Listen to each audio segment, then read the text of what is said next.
2차 사고 CCTV 영상입니다. 고속도로에 차가 한 대 멈춰 서 있는데요. 야, 정말. 어머. 어머, 어떡해. 이렇게 순식간에 2차 사고가 일어납니다.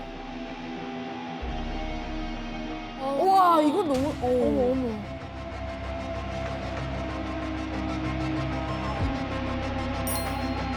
와, 심각하다. 보세요. 몇 차야? 이건 몇 차야 도대체? 어머, 어머. 아이고. 이게 안 보이나 봐요. 실제 2차 사고 사망자 수는 전체 교통사고의 13%를 차지합니다. 치사율이 일반 교통사고의 무려 6배에 달한다고 합니다. 와. 정말 심각하네요. 네, 뿐만 아니라 고속도로 2차 사고로 인한 피해 비용은요. 연평균 사망자 35명을 기준으로 했을 때 무려 149억 원이나 됩니다. 149억이요? 네. 2차 사고는 인명피해 또한 심각한데요. 고속도로에서 음주운전 사고가 났고 그 사고를 수습하는 걸 보고 멈춰선 차를 뒤에서 또 다른 차량이 들이받았습니다. 당시 사고 상황을 담은 2차 사고 블랙박스 영상인데요. 선행 사고 후에 곧바로 2차 사고가 일어났고요. 현장에는 이렇게 큰 화재까지 발생했습니다. 불길이 너무 세서 현장 구조가 어려울 정도였다고 하는데요. 이 사고로 20대 청년 2명이 안타깝게도 생을 마감했습니다.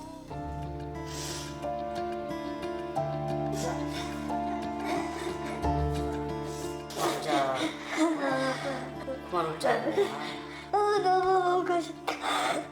얼마나 예뻤는데 그 아이가 아직도 믿겨지지가 않아. 기염도 해내줄게. 예고 없이 찾아온 사고, 유가족들은 여전히 슬픔에 잠겨 있습니다.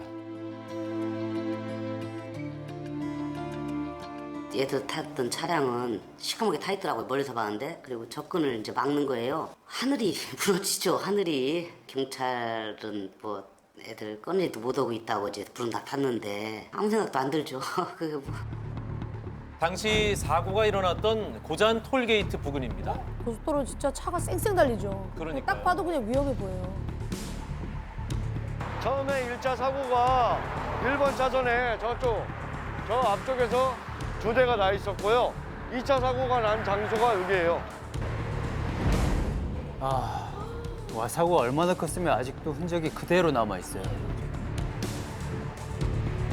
처음에 저희가 도착을 했을 때 사고 차량 앞에 견인차 한 대가 있었고 그 뒤에 제 차가 있었어요. 당시 사고 상황을 돌아보겠습니다. 음주운전 차량이 먼저 1차 사고를 내고 1차로에 정차도 있었다고 합니다. 1차 사고 수습을 위해 순찰 차량과 레커차가 출동해 갓길 이동을 권유했지만 1차 사고 차량이 그걸 거부했어요. 무려 30분가량이나 차량 5대가 정차돼 있었습니다. 안전조치를 좀 해달라. 도로공사 직원이 지금 도착을 했으니까 금방 안전조치 해드릴 거예요. 그리고 나서 불과 얼마 안 있다가 2차적으로 사고가 난 거예요. 당시 현장에 후방 안전조치가 취해져 있지 않았다고 합니다. 청년들이 차를 세우고 내려서 2차 사고가 나지 않도록 안전조치를 해야 하는 거 아니냐라고 부탁을 한 상황이에요. 그냥 지나갈 수도 있었는데 다른 차 안전을 위해서 그렇게 요청을 한 거죠. 맞습니다. 안전조치를 부탁한 후에 다시 이 청년들이 차량에 탑승, 차선을 변경하려는 찰나 뒤오던 피해 차량이 들이받은 거죠. 시속 115km로 과속 주행 중이었다고 하고요. 근데 톨게이트 부근이면은 속도를 좀 줄여야 되거든요. 네, 더 맞습니다. 빨리 달렸네요. 네, 속도를 줄여야 하는 구간인 것이죠. 네. 진짜 속도 때문에 사고가 더 크게 나겠어요. 아, 근데 진짜 도우려다가 사실 사고를 당한 경우네요. 예, 다시 당시 블랙박스 화면 볼까요? 얘가 빨신속이야 갓길로 앞뺀 거. 순찰 차량이 후방조치 해놓은 거 하나도 없는 거. 뒤에서 박은 사람이야 뭐 더할 나위였고. 두 가지 중에 뭐 한 가지만 조금만 신경 쓰고 1분 1초만이라도 빨리 뭔가 조치가 어느 정도만 됐으면은 사고 없었습니다. 진짜 영상 보는 내내 마음이 너무 안 좋고 막 화도 나고 너무 안타깝네요, 정말. 사실 저 중에 진짜 한 명만, 딱 한 명만 진짜 올바르게 좀 대처를 해줬어도 이 큰 사고를 좀 막을 수 있었을 텐데 그게 너무 안타깝네요. 그러면 2차 사고를 막기 위해서 제대로 된 안전 조치는 어떻게 하면 되는 거예요? 그럼 제가 출연진 분들께 질문을 드려보겠습니다. 네. 어떻게 해야 될까요? 안전삼각대는 설치해야 된다는 거 알고 있는데 근데 이게 아무리 세우더라도 조그맣잖아요. 안전삼각대가. 되게 작아요. 요만하더라고요. 네, 작고 거리도 사실은 충분히 제동 거리를 생각해서 설치를 해야 된다고는 저도 알고 있거든요. 그래도 역시 생존한 캡틴 초이다운 모범 답안이었습니다. 예, 우리가 이제 그 도로교통법에 따르게 되면은 사고나 고장으로 차량을 운전할 수가 없는 경우에 뒤따르는 후방에서 접근하는 차량의 운전자가 확인할 수 있는 위치에 안전 표지를 설치해야 된다라고 규정을 하고 있습니다. 한 설문조사 결과에 따르면 네. 사고 시 안전 삼각대 설치 규정을 알고 있느냐 이런 질문을 드렸더니 84.8%가 알고 있다. 답하셨다고 해요. 그런데 또 그 같은 설문조사에서 알고 있음에도 지키지 않겠다고 응답한 비율이 45.8%. 왜요? 이렇게 왜 많아요? 안 와요? 예. 왜? 알고 있으면서 왜 안 지킨다는 그게 거죠? 이유가 후방 차량이 식별할 수 있는 위치에 안전 삼각대를 설치하는 게 어렵다. 현실적으로 어렵다. 그게 쉽냐 이런 반문이었다는 거죠. 그래서 생존왕 제작진이 한 가지 실험을 준비했습니다. 준비를 영상으로 하셨구나. 확인해 보시죠. 실험 장소는 고속도로 옆에 마련된 스마트 하이웨이 시범 도로입니다. 일반 차량이 주행하지 않는 안전한 곳임을 알려드립니다. 그러니까 고속도로랑 똑같은 환경으로 만들어 놓은 곳이네요. 네. 2차 사고 방지를 위해서 안전삼각대 등 안전용품들을 차량 뒤쪽에 설치하는데 이 안전용품들이 얼마나 효과가 있는지 그리고 실제 야간에 고속도로 주행할 때 어느 정도 거리에서 식별이 가능한지 확인하는 실험입니다. 사고가 났다는 가정하에 차량 뒤쪽에 안전용품을 설치하고 실험을 해볼 텐데요. 종류가 다양하네요. 근데 다양하네요. 저렇게 큰 거 없어요. 우리 되게 작은 약간 플라스틱 같은 거 있거든요. 우선 흔히 알고 있는 반사형 안전 삼각대부터 실험을 진행해봤습니다. 모든 실험은 동일한 조건으로 안전용품 설치 지점부터 2km 떨어진 곳에서 진행됐고 차에 타면 안전벨트는 기본이죠. 당연하죠. 예. 안전에 유의해서 네. 활용됐다는 사실을 알려드립니다. 지금 실험 차량이 달리고 있는데 와 근데 안 보이네요. 뭐가 있는 게 보이기는 하는데 아직까지는 잘 모르겠고요. 지금도 안 보여요, 사실. 200m 전인데 아무것도 안 보여요. 200m면 가까운 거리인데. 네, 진짜 안 보인다. 이제 보인다. 보이네. 이제 보인다. 헉, 너무 가까이에서 보이는 거 아니에요? 그러니까. 이렇게 안 보일 수가 있어요? 네. 반사형 안전 삼각대에 이어서 이번에는 LED 안전 삼각대로 실험을 진행해봤습니다. 얘는 좀 잘 보일 것 같아. 네, 그리고 반짝반짝 좀 하고. 뭐 깜빡깜빡한다는 느낌은 있는데 정확하게는 잘 안 보이고. 이쯤 와야 저 차가 서 있구나라는 게 보여요. 저 깜빡깜빡하는 게 LED 안전 삼각대인지도 잘 모르겠다 이렇게 봐도. 눈이 침침한가? 다음은 불꽃 신호기입니다. 이건 잘 보이지 않을까요? 얘는 잘 보이지. 그러게요. 얘는 잘 불꽃 보이지. 신호기는 처음 봐요, 저는.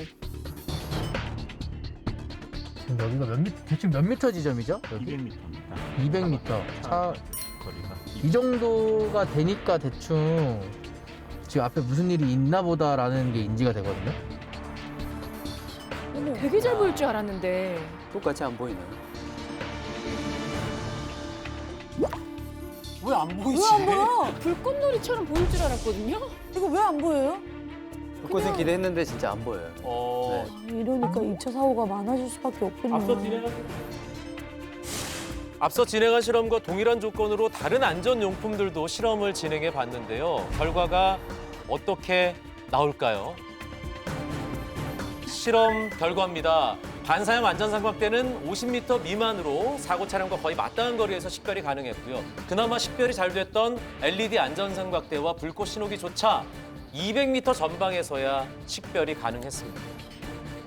이건 정말 충격적이네요. 200m면 고속도로에선 진짜 짧은 거리거든요. 저는 저 화살표 잘 보일 것 같아서 하나 살까 생각했는데 저것도 그렇게 잘 보이지 않네요. 일단 넣어두세요. 전 불꽃도 예. 잘 보일 줄 그러니까요. 알았어요. 네.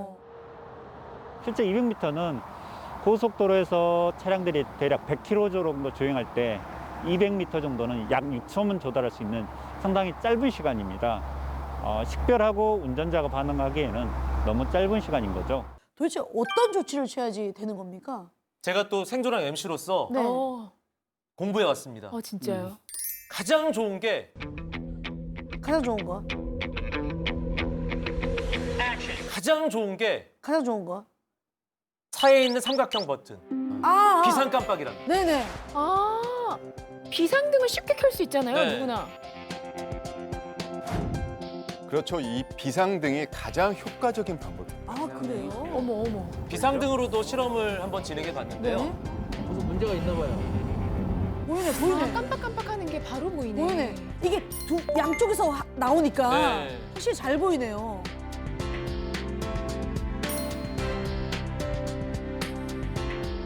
비상등이 최고네요. 비상등. 아니, 따로 뭘 가지고 다니지 않아도 된다. 그러네요, 진짜. 산행 사고가 나면은 일단은 운전자들이 비상등을 켜고 트렁크를 개방한 다음에 가드를 밖으로 먼저 우선 대피하고요. 후방 차량에게 사고를 알리기 위해 일단 비상등을 켜고요. 주위의 차량을 확인한 후에 트렁크를 오픈합니다. 그리고 안전한 곳으로 신속하게 대피를 했다면 112나 한국도로공사 대표번호로 신고를 하면 됩니다. 실험 결과 보고 다들 놀라셨죠? 네. 예. 너무 놀랐어요. 저도 깜짝 놀랐는데 생각했던 것과 완전히 달라요. LED 신호기 이런 거 정말 잘 보일 줄 알았거든요. 네, 그럼요. 불꽃도. 사실 우리 차에 안전 삼각대를 하나씩 들고 있거든요. 근데 그쵸. 그걸 설치한다고 사고가 안 일어난다. 뭐 이런 얘기를 할 수 없네요. 그렇죠. 설치하기도 사실 어렵고. 네, 그렇습니다.